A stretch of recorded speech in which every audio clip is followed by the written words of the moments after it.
Buenas tardes, estimados alumnos. Voy a dar inicio a esta presentación que les preparé, donde vamos a estar abordando el tema de la relación individual del trabajo. Esta sesión tiene por finalidad que ustedes conozcan los elementos de la relación de trabajo, así como sus diferentes modalidades y condiciones en las cuales se sujeta la misma.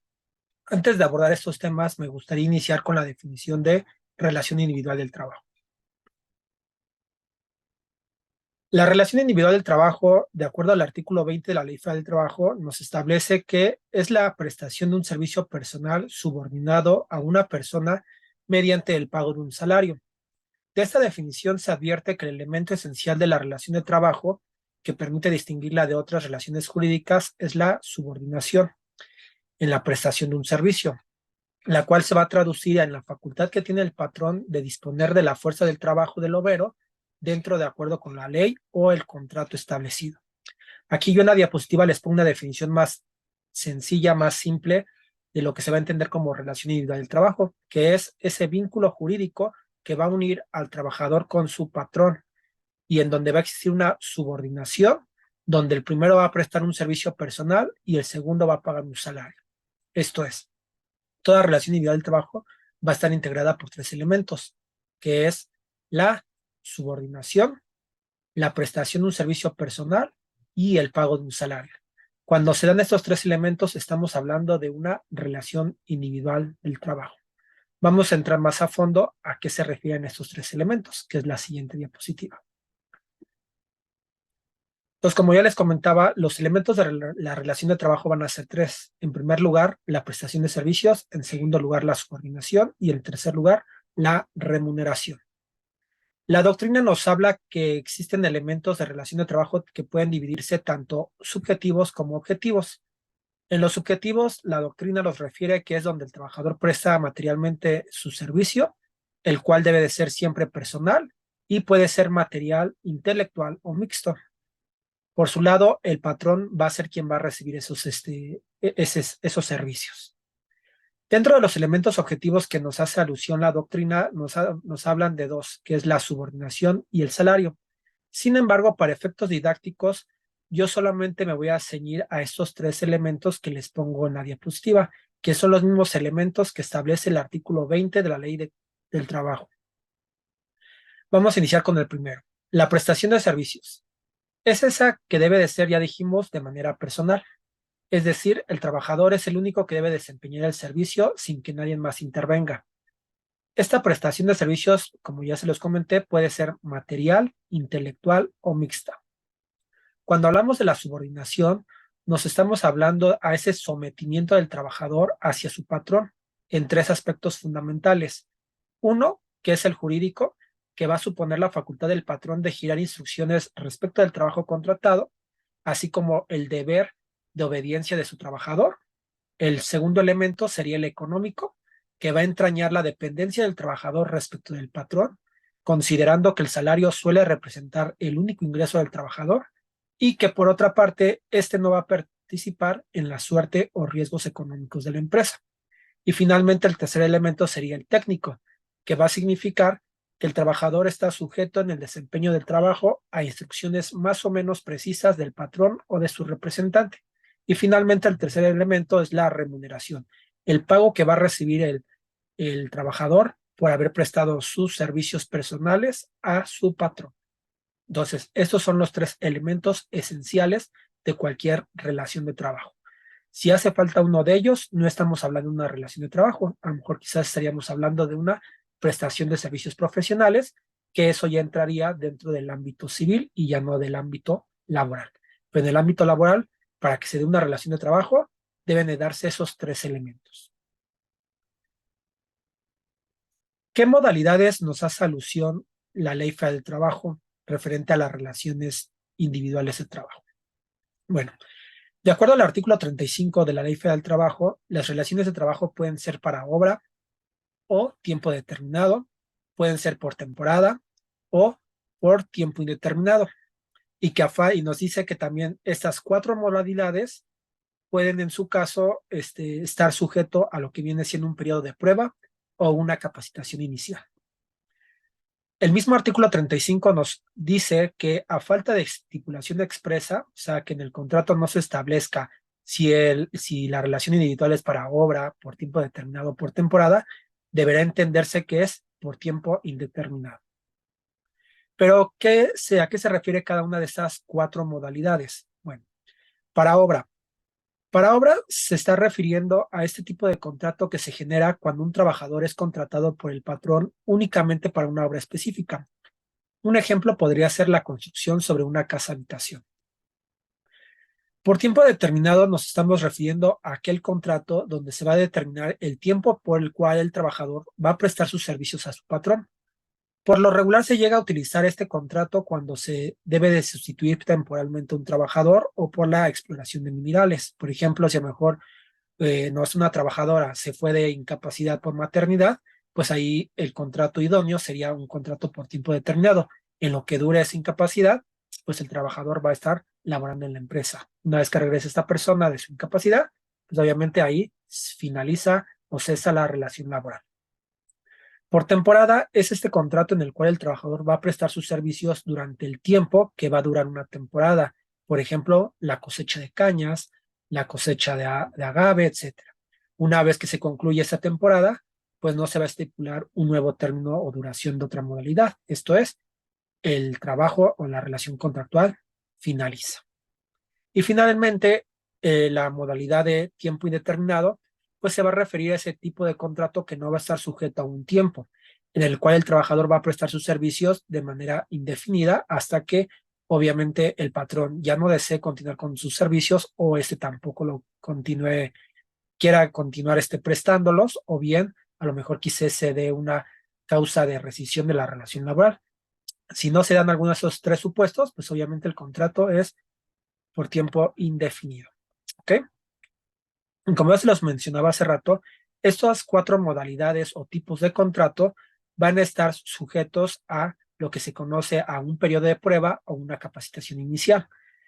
En el periodo de prueba nos establece la Ley Federal de Trabajo que únicamente va a poder surgir este contrato de periodo a prueba cuando el contrato sobre el cual se quiere someter esa modalidad de periodo a prueba exceda los 180, los 180 días de vigencia, en donde se va a poder establecer un periodo a prueba de mínimo 30 días, el cual puede llegar a extenderse por 180 días más, pero solamente tratándose de trabajadores que vayan a desempeñar puestos de dirección, gerenciales o a lo mejor funciones de dirección, administración de la empresa o del establecimiento del carácter general.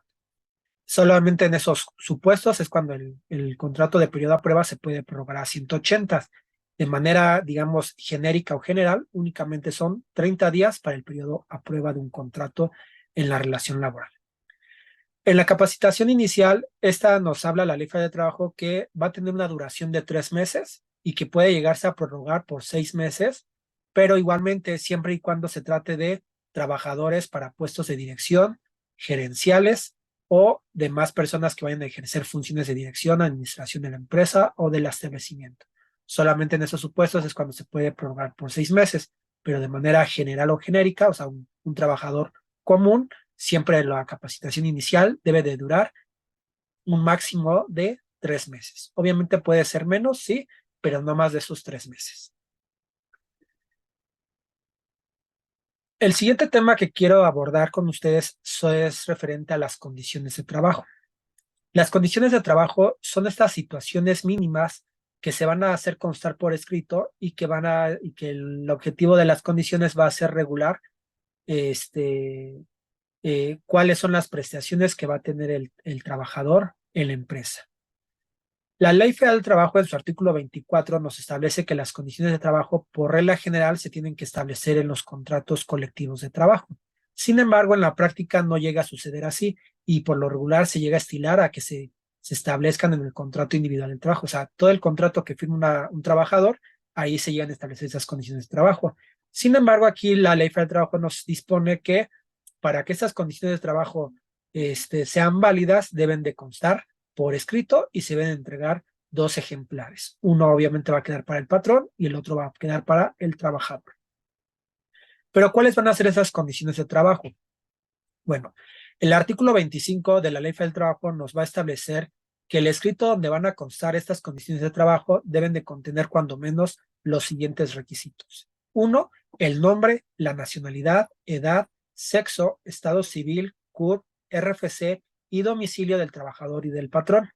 Debe de contener también lo que es la modalidad de la relación de trabajo, si es a lo mejor por tiempo indeterminado, indefinido, para obra, etcétera.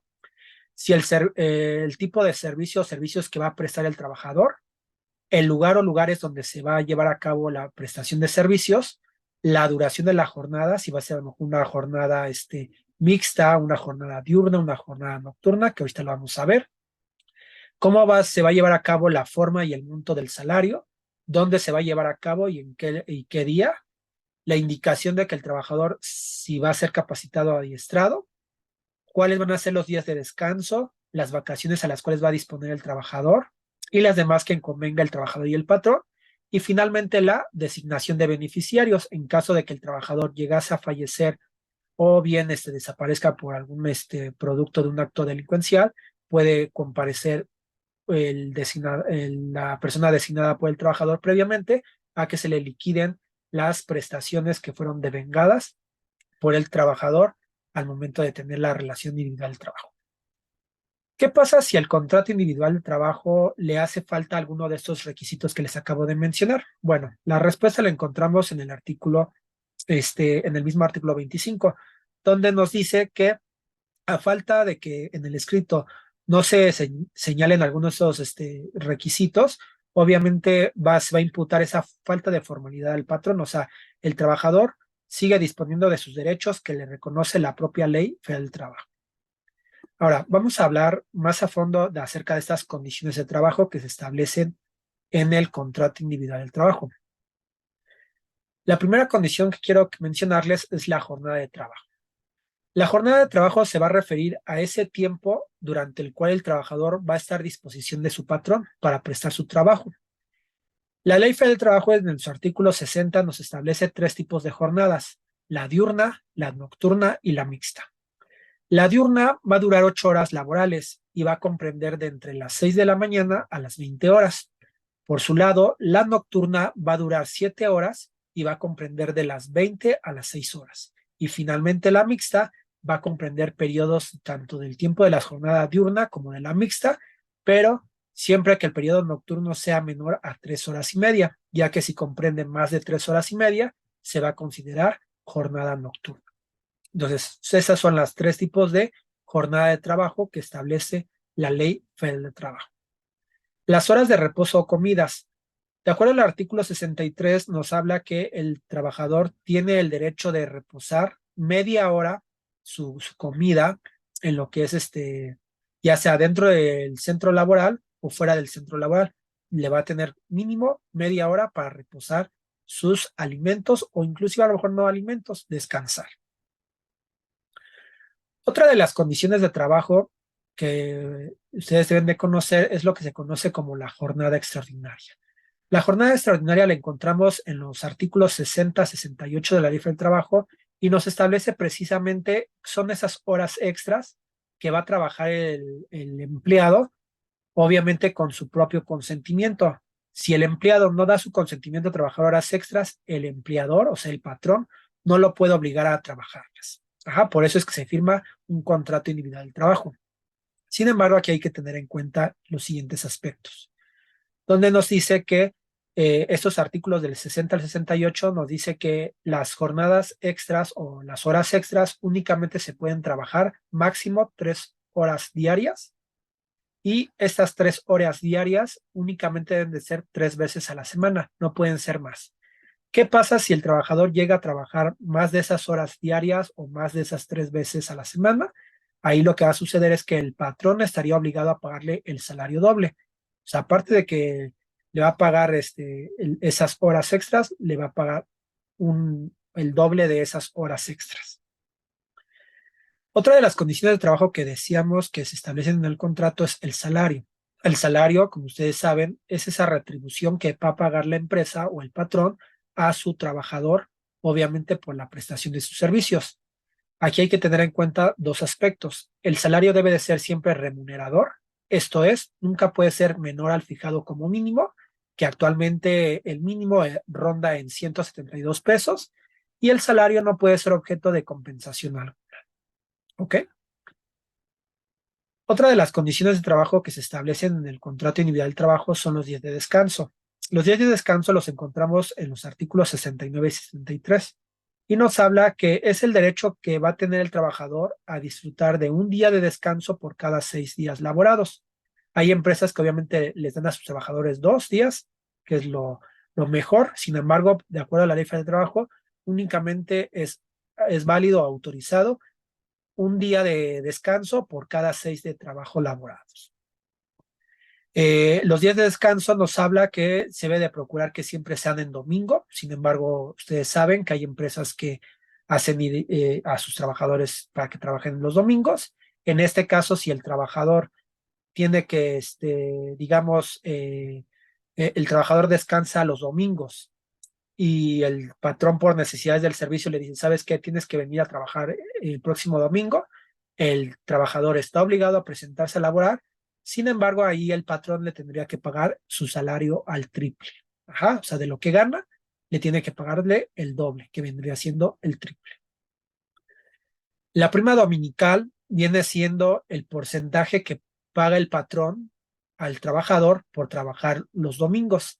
En este caso, es ese monto adicional que ronda en el 25%. O sea, todo trabajador que trabaja los domingos, el patrón le tiene que pagar el 25% extra por estar trabajando ese día domingo. Independientemente de que sea su día de descanso o no, está obligado a pagar el 25% más. El descanso obligatorio es ese derecho que va a tener el trabajador de disfrutar conforme al calendario que establece la Ley Federal del Trabajo. O sea, la Ley Federal del Trabajo en su artículo 74 nos establece los días inhábiles en los cuales el trabajador tiene el derecho de descansar esos días. Sin embargo, hay empresas que por necesidades del servicio obligan a sus trabajadores a acudir a presentarse a realizar su trabajo como, con toda normalidad. En estos casos, pues obviamente el trabajador está obligado a prestar sus servicios, aunque sea día de descanso de asueto, por así lo llaman. Sin embargo, ahí igualmente, como sucede en los días de descanso, el patrón está obligado a pagarle su salario al triple. Ajá. Entonces, el artículo 74 nos habla acerca de qué días son descansos obligatorios, que podría ser el 1 de enero, el primer lunes de febrero en conmemoración al 5 de febrero, el tercer lunes de marzo, el 1 de mayo, el 16 de septiembre, el tercer lunes de noviembre, el 1 de diciembre de cada 6 años y el 25 de diciembre son los días que son considerados como de descanso obligatorio. Y finalmente, como últimas condiciones de trabajo que se establecen en el contrato individual de trabajo son las vacaciones. Las vacaciones son aquellos días que tiene el trabajador de disfrutar de forma continua una vez que haya cumplido el primer año de servicio prestados para la empresa. Lo encontramos en el artículo 76 de la Ley Federal de Trabajo y nos establece que en la actualidad todo trabajador tiene el derecho de disfrutar una vez que haya cumplido un año de servicios para la empresa 12 días de vacaciones. Estos días de vacaciones se van a ir sumando año con año. Esto es, cuando el trabajador cumpla 2 años trabajando en la empresa, ya no le va a corresponder 12 días, sino 14. Cuando el trabajador tenga 3 años, le va a corresponder 16 días. Cuando tenga 4 años, 18 días. Cuando llegue a tener 5 años trabajando en la empresa, le van a corresponder 20 días. Sin embargo, a partir ya del sexto año y cada 5 años, únicamente se van a ir sumando 2 días más. Por eso es de que de 6 a 10 años, el trabajador únicamente va a poder trabajar 22 días. La prima vacacional es esa cantidad adicional que se paga al trabajador por el disfrute de sus vacaciones. De acuerdo al artículo 80 de la Ley Federal de Trabajo, nos establece que el patrón está obligado a pagarle una prima vacacional del 25% sobre el monto de su salario, y esta prima vacacional siempre se va a conceder dentro de los 6 meses siguientes al cumplimiento del año de servicios. Lo mismo sucede con las vacaciones. No por el hecho de que el trabajador ya haya cumplido el año, inmediatamente puede disponer de sus días de vacaciones. Debe de esperar mínimo 6 meses. ¿Ok? O ya si el patrón se los puede conceder antes, pues qué mejor. El aguinaldo, pues obviamente es esa remuneración que tiene el derecho el trabajador de que se le paguen 15 días de su salario, y el aguinaldo obviamente se debe de pagar siempre antes del 20 de diciembre. Entonces, básicamente estas son las condiciones de trabajo que tiene derecho el trabajador por el hecho de tener una relación individual de trabajo con su patrón y que el patrón está obligado a pagarlas. Ajá, porque son prestaciones por ley. ¿Qué pasa si el patrón no paga esas prestaciones, esas condiciones de trabajo, no las cumple?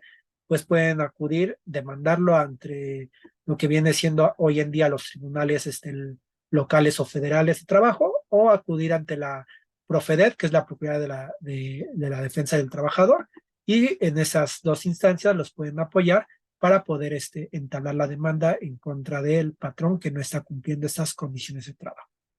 Entonces,